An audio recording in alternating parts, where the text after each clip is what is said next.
વાતો કરવા માટે ટાઈમ નથી. સદારામ બાપા આપણા કહેતા સાહેબ સુંદર વાણીમાં, તમે વાતો કરો તો મારા રામની બીજી વાતો ના હોય. ભગવાનના ભજનમાં જો આવી ગયા હોય તો પછી હોય કણ હગન વાલન જામ જાશો ને આવશો બધું મૂકી દેવું પડે. અને જો તમે આ બધા બસકા ઉપાડીને આયા છો ને તો સમજો કે હજી ભક્તિ ઘણી કાશી.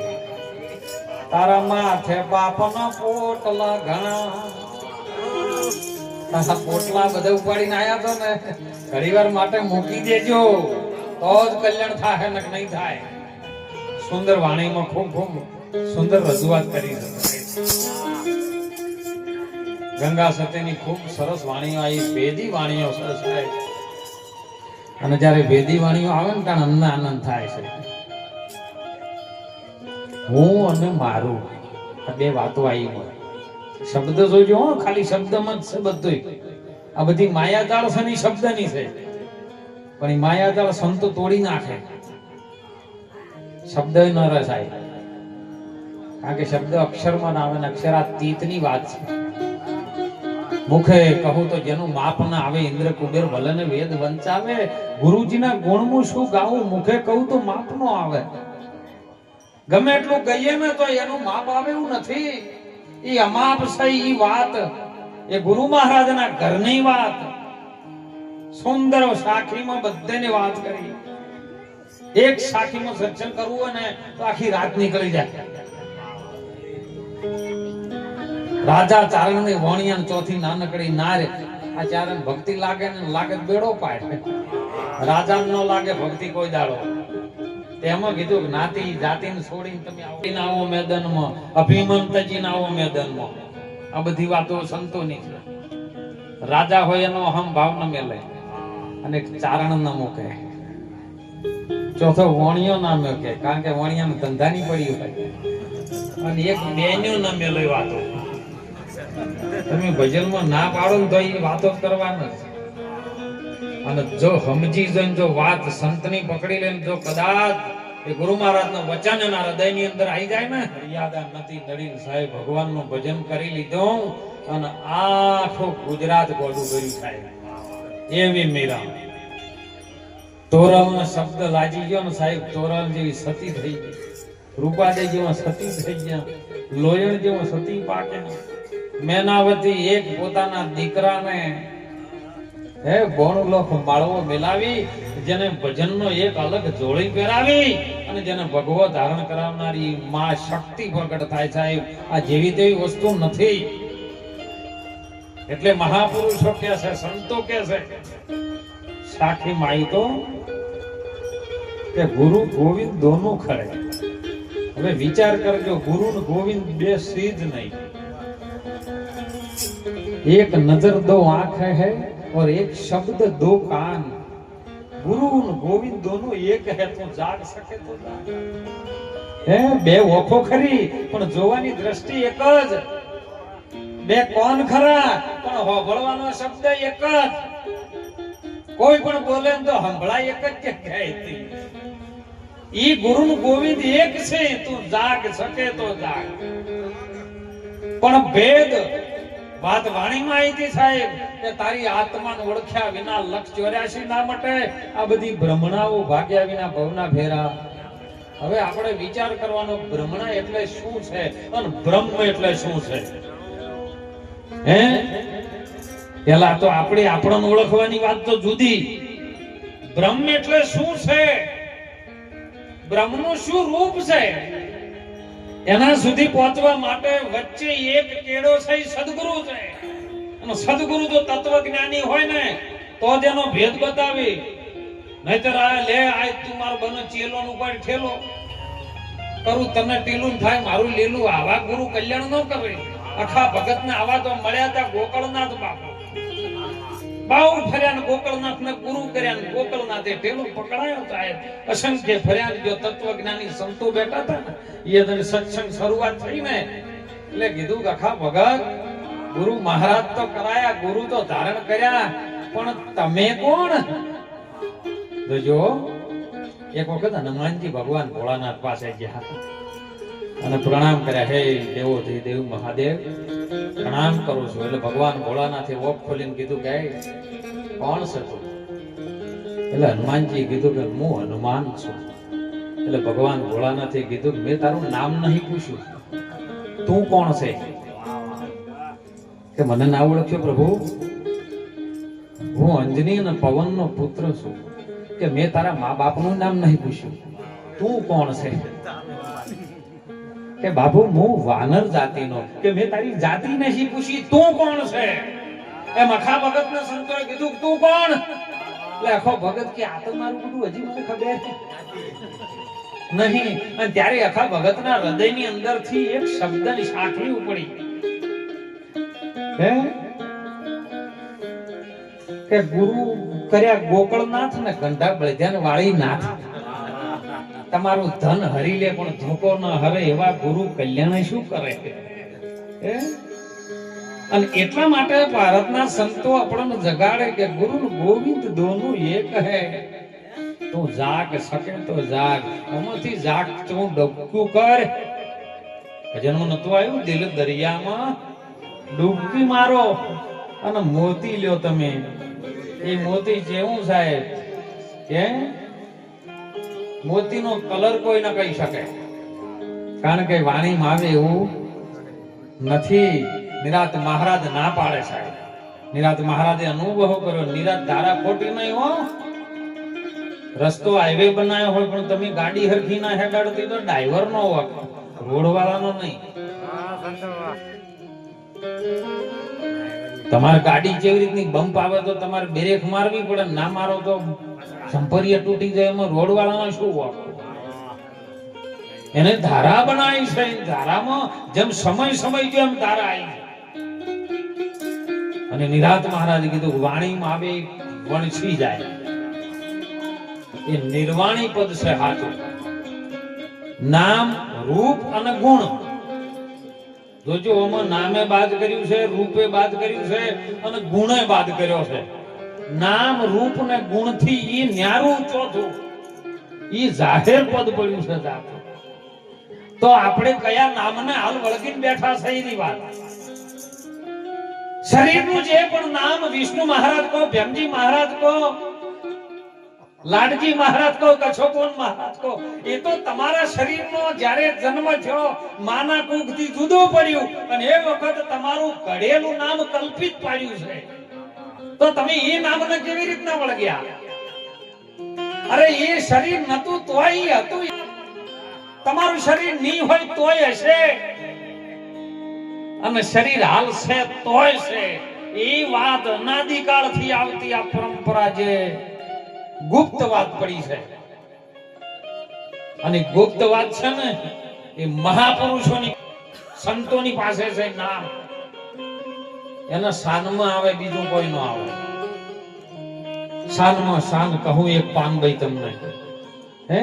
અને સોનમાં જો સમજી જાય ને તો બેડો પાર થઈ જાય. તમારી ભીતર એક પણ રહી જેવું એનો કોણું પાડો ને તો ખાલી નહીં એવું નામ ભરપૂર વ્યાપક એ રમી રહ્યું છે સાહેબ. અને ઈ જો પકડાઈ જાય ને તો આ જીવનનો બેડો પાર થઈ જાય એવી વાત છે સાહેબ. અને બેડો પાર કરવા માટે વારંવાર વાણીમાં વાત આવી, ધડ માથે પાનભાઈ શીશ ના લાગે. અને આ ખેલ છે ખોંડાની. હવે આપણે નક્કી કરવાનું છે હો. તમને પછી જેમ યોગ લાગે એમ કરજો સાહેબ. પણ તમે ગુરુ મહારાજના ચરણે જો. ગુરુ મહારાજને તમે તન આપી દીધું, મન આપી દીધું, ધન આપી દીધું. અરે તન આપ્યું એટલે શીશ ભેળું જતું રહ્યું તોય તમે હજી બીડીઓ પીતા હોય, તોય મસાલા ખાતા હોય હે. નહીં જાય એમ કોઈ ચિંતા નથી હે. પણ જો ગુરુ મહારાજના ચરણે ગયા હોય તો તમે હજી ગુરુ મહારાજના હોમાં મસાલા બેઠા બેઠા ખાતા હોય તો તમે મસ્તક તમે આલી તો કો હે. અને ગુરુ મહારાજના ચરણે જો ને એટલે તન ભેગું મને જતું રહે. આજે દિવાળીનો દિવસ છે. ધનતેરસ થી આ પરબલા ચાલુ કે આપણે ગાડીયાની ભાષામાં કે ભાઈ પોષ પરબલા આપણી આ ભારત ભૂમિમાં દિવાળીઓમાં આવે એટલે માતાજીના દીવા હોય ને એ કોળિયા હારા હારા સાફ કરીને દીવા કરે. ધનતેરસ થી ચાલુ થાય. ધનતેરસ જોજો હો, શબ્દો કયો લઈ ગયો છે આપણને. ધન તો આપણું હાચામાં હાચું ધન આપણું કયું, જે જેને તરવાની એ રસ ની વાત કરી છે. ધન તે રસ, સત્સંગ રસ છે અગમને અપાર. જો કોઈ પાનબઈ પીવે પીવો ને હા, અને ભૂલે ચૂકે પી જાય ને તો ધડ માથે શીશ ન રહે. પાનબઈ આ ખેલ કોડા નહીં ધાર. અને એમાં જો તમે તમારું શીશ ઉતારો ને તો પછી રમાડું આ 52 ની 5 તત્વ 25 પ્રકૃતિ 3 ગુણ 10 દોષ 5 ઇન્દ્રિયો કર્મ ઇન્દ્રિયો 5 જ્ઞાન ઇન્દ્રિયો 4 અંતકરણ ઇન્દ્રિયો. આ 52 માંથી તમને 12 રમાડું એ અનામ છે. જે બાજીની અંદર રમાડી ગયો છે આખી બાજી, ઈ બાજીનો રમાડનારી જોકર 12 છે સાહેબ, ઈ 53મો છે. અને જો ગણતરીમાં લેવા જન તો 53મો ના આવે. ગણતરીમાં જો લેવા જઈએ ને તો એ ગણતરીમાં આવે એવું નહીં, સંખ્યા યોગમાં ના આવે. એકમાં કહેવા જો સંખ્યા યોગ થાય, અને સંખ્યામાં ન આવે એવો તમારી અંદર અનુભવ થાય. અને અનુભવ થયા પછી તમારી અનુભૂતિની જ્યોત જ્યારે પ્રગટ થાય ને ત્યારે આત્માની ઓળખાણ થાય. તું પોતે આત્મા છે એવી તને અનુભૂતિ થાય સાહેબ. અને પછી કહી ન શકે, ગોડો થઈ જાય, પાગલ થઈ જાય. જેટલા થયા ને એટલા ગોડન જ આ તો દુનિયા વસાઈ છે. ડાયાની કોઈ નહીં કર્યું. ડાયા તો આ એકબીજાની આગાપાશીઓ જ કરતા હોય. અને એમાં વધારે માથાકૂટ ભક્તો છે પાછી. હા, ભક્તો ભજનમાં જોઈને કો ખારી બે વાણી બોલતા હોય ને તો એના ચેલા થઈ ગયા છે ને તબરું બોલે છે. એટલે પણ તમે બોલવા દો, એને હારા માર્ગે જવા દો. પાછો ન વાળશો તો પાછો વળ્યો ને બગડેલો તો તમે ગમન નહીં રહી. ભજનના માર્ગે કોઈ જાય તો એને જવા દેજો. ભાગ બીજાનો બગાડતા ના, તારા માર્ગડે વબારો પાવજો.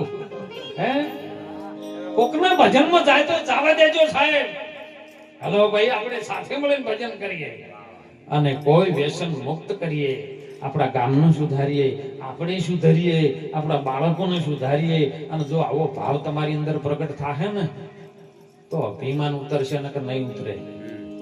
અને અભિમાન જેવથી ન ઉતરે ને તેવથી સત્સંગનો છોટોય મોય ન ઉતરે, ગેરંટી હું આપું છું.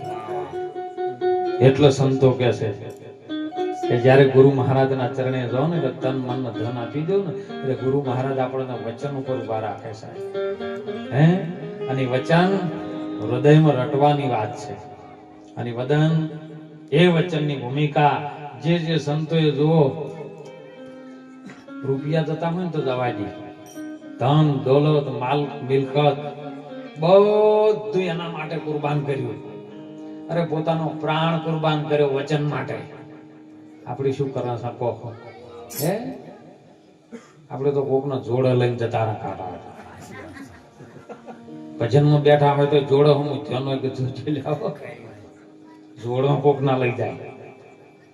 એ તો તન મનની શુદ્ધિ ભૂલી જાય. કોણ ભાઈ આ વાત આવી હતી વાણીમાં, તનની મનની શુદ્ધિ ભૂલી જાય.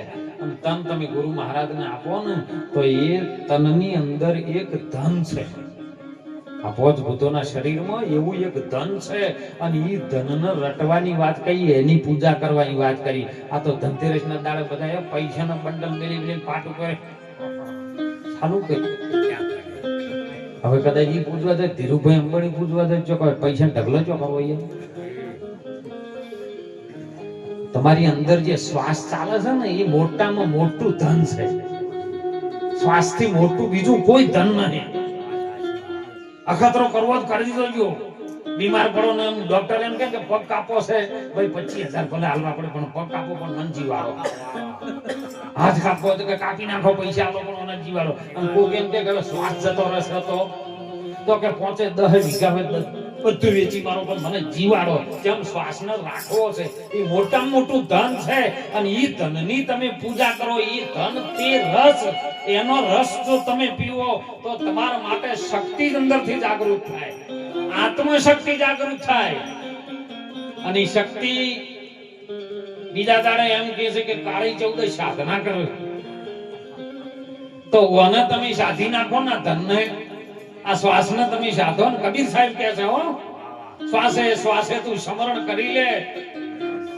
અને મિથ્યા શ્વાસ મત હોય, ન જાને શ્વાસ તો ફિર આવન હોય કે ના હોય, તો આ શ્વાસને તું સાધી લે એમ. અને સાધી લો ને તો મન અંદરથી જે મહાશક્તિ છે, જે કાળની કાળ છે મહાકાલી, એ તમારી અંદર જાગૃત થાય અને વચનને સાહેબ ટચ કરીને પોનીસી સુધી ચોટ સુધી તમારી મહાશક્તિ જ્યારે જાગૃત થાય ને, એ ભક્તિની શક્તિ જ્યારે જાગૃત થાય, ગુરુ મહારાજના વચનની શક્તિ જ્યારે જાગૃત થાય ને, તો સાહેબ બીજા દાડે એના માટે ભલે અમાવસ્યરી પણ દીપ પ્રાગટ્ય થાય ને અજવાળું થાય. દિવાળી આવે અને દિવાળી આવે ને એટલે બીજા દાડે જ્યોત જ્યારે તમારી દિવાળીની અંધારાની પણ પ્રગટ થાય ને, અંધારું જાય એટલે દિવાળી આવે છે. ગુરુના ચરણમાં મારે રોજ તો દિવાળી, પછી એ હોળિયું ના આવે. અને જોઈ જ્યોત પ્રગટ થાય ને તો બીજા દાડે, આ તો હવે પડતર દાડા કાઢ્યા છે, પણ પેલું બેસતું વરસ આવતું. કેવું? બેસ તું વરસ, તું જ વરહે, બીજો કોઈ ન વરહે સાહેબ. બેસ અને બેહી જાય ઈ વર્ષા, જો બેહી જાય ને મંદિરમાં એની પૂજાઓ થાય, હખણા બેહી જાવ તો નકે ગાનારો ગાય ને હોભળનારો ઝોકા ખાય. ગાનારો વાણી ગાય ને હોભળનારો ઝોકા ખાય. ઘરધણી બેઠો બેઠો વાતો કરે તો ભજન ચો જાય. અને એટલે જો કદાચ જ્યોત પ્રગટ થાય પછી તો બેસ તું જ વરસ, અને તું વરહે ને એટલે એની અંદરથી બીજ પ્રગટ થાય સાહેબ. બીજ, અને બીજને તમે 3 દિવસ વાટ જોવો ને એટલે એની અંદરથી ફૂંપળ ફૂટે ને તો લાભ પોચમ તમારા માટે છે ને. અને લાભ પોચમ જ્યારે આ પોચે તત્વનું શરૂઆત થઈ જાય અને મોય સઠો ચલાવવા વાળો છે ને, જેને ચલાઈ રહ્યો છે આખા શરીરને, આખું બ્રહ્માંડને ચલાઈ રહ્યો છે ને, એ તમારી અંદર પ્રગટ થાય ને ખાલી 10 દાડા વાટ જોવો ને. સુંદર વાત કરી હતી 10મા દરવાજાની, અને 10મો દરવાજો પોચમ પછી 10 દાડા ગણજો તો એ દેવોની દિવાળી થાય. તમારા માટે તમે દેવો બની તો તમારા માટે દિવાળી આવે સાહેબ. આ વાત મહિમા ગુરુનો છે સાહેબ. પણ સંતોએ કીધું છે, પર ધન પથ્થર દાણો, પર સ્ત્રી માત સમાન, અને આટલું કરે જો હરી ન મળે તો તુલસી દાસ કે મે જમાન. પર સ્ત્રી એટલે તમારી કાયા શરીર જે આ છે ને, સ્ત્રી છે સાહેબ. આ શરીર છે ને કાયા છે, અને કાયા છે પર સ્ત્રી છે. કેમ કે માતા પિતાથી આપેલું ભાડેનું છે, આવ્યું તમારું નથી. નહીં બધા આપણે ભજનમાં નહીં કહેતા, જીવ તું શાને ફરે છે, ગુમાનમાં તારે રહેવું છે, તો ભાડાનું છે ને પારકું છે, તમારું નથી. અને સ્ત્રી છે ને એને તમે માં સમાન ગણો, અને ભોગ ભોગવવામાં નહીં, કોઈ વ્યસનમાં નહીં, કોઈ આડાવડી નજર કરવામાં નહીં. એને માં સમજીને જો તમે ધાવો ને, અને પરધન શ્વાસ છે ને તમારો નથી હો. જો તમારો હોય તમે એને રોકી શકો સાહેબ, જવાનો ટાઈમ થાય નથી તમારો, એ સ્વતંત્ર છે, એ ગમે ટાઈમે દગો દઈ જાય. દાદા મેકરણે કીધું છે, કાયાના કુડારે ભરોસા, આ દેહુના જૂઠારે દિલાસા, મારી મેના બોલે ગઢને કોંગરે. આ ગઢ છે ને એના કોંગરે ચડીને બોલે છે સાહેબ. અને ઈ વાત સંતોની છે, અને એને તમે જો માં સમજીને જો જોડો ને તો બધાથી તમને ભગવાન મળે. ભગવાન ક્યાં મળે? તમારી ભીતર. બીજો બહારથી નહીં આવે હો. બહાર વાટ જોઈને બેહી આવે તો રહેવા દેજો. તમારી ભીતર જ્યારે ભાવ પ્રગટ થાય, અને ભાવમાંથી સ્વભાવ પ્રગટ થાય, સ્વભાવમાં પ્રેમ પ્રગટ થાય, અને પ્રેમ એ જ પરમાત્માનું સ્વરૂપ છે. બ્રહ્મનું સ્વરૂપ આનંદ છે સાહેબ. એને જ આપણે બ્રહ્મ કીધો છે. પણ આનંદ વચ્ચે અને બ્રહ્મ વચ્ચે જે પણ ચકરી પડી છે ને, એ બ્રહ્મણા છે. ત્યાં શેક નહીં, નક્કી કર્યા વગર આપણે મોની બેઠા છે ને, એ બધી ભમરી છે, એ બ્રહ્મણા છે. એ બ્રહ્મણાને ભાગી નાખો તો બેડો. જેમ દૂધમાં ઘી છે પણ આપણે ડાયરેક્ટ વલોઈને દીવો ન કરી શકો. ઘી છે સચોટ પૂરેપૂરું કહી શકીએ કે દૂધમાં ઘી છે ને, પણ ડાયરેક્ટ દૂધમાં ડબોળીને આપણે દીવો ન કરી શકો. એના માટે સાસના સોટાનો સંગ એને કરવો પડે. સાસના સોટાનો સંગ કરે ને તો હજારો મણ દૂધ હોય ને તો એ જોમી જાય. પછી આ તો જેની જેની જોમી છે એની વાત છે. હે આપણી દીકરીએ કોકના ઘેર લગ્ન કરાવે ને તો હોમે એનો જે દીકરો હોય ને આપણા ઘેર આવે પછી આપણે એને શું કહે કે જમાઈ આયા છે. આપણે ના કહી શકે દીકરી ઘરવાળો આવ્યો, જમાઈ આયા છે. શું જમાઈ? એની જમાઈ છે ભાઈ. અને જોમી જાય ને તો ધર્મ અર્થ કામ અને મોક્ષ આ ચાર ફૂદડાનું જે વલણું જેની અંદર ફરે, મનન થાય, સત્સંગ જે શબ્દ ગુરુ મહારાજના વચન થી આપણે વાગોળીને મંથન કરીએ તો મંથન કરીએ તો એમાંથી 3 ભાગ જુદા પડે.